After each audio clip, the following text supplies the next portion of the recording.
susunod na programa ay rated PG. Ito ay nangangailangan ng patnubay at gabay ng magulang para sa mga batang manonood.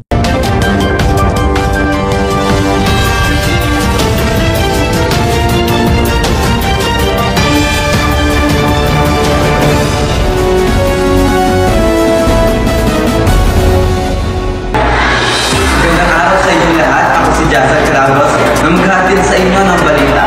Sumabog na ngayong araw ng August 5, 2025 ang bulkang Pinatubo. Maraming lugar na naapektuhan nito. Sa nanroon ang lugar ng San Isidro.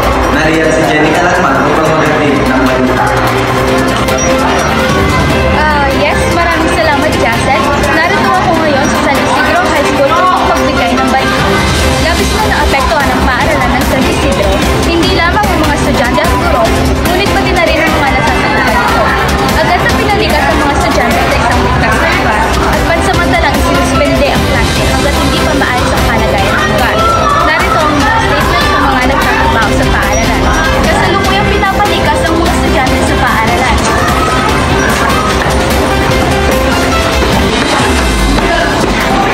Narito ang dalawang estudyante na nasaksihan ng pangyayari. Ano? Okay, nakakabas ng mga nangyari sa mga Ako po ay natatakot. Nag-aalala para sa mga tao. What to do before, during, and after a volcanic eruption? Before anything else, must prepare basic needs like your food, supplies, and bottles waters. Don't forget your first aid kit, money, radio, flashlight, and mask. Follow evacuation or shelter orders, and if asked to evacuate, then please do immediately. This is what we should all do during volcanic eruption.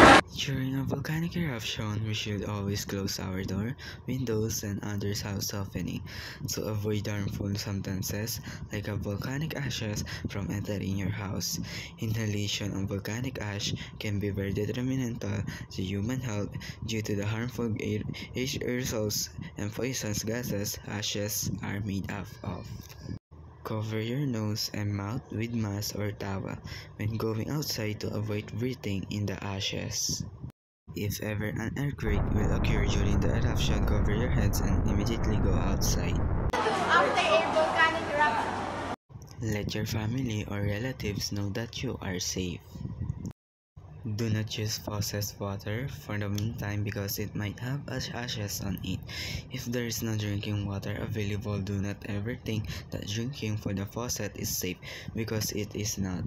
Remember to always listen to your local radio station from your some now updates, advices, and instructions that you must follow.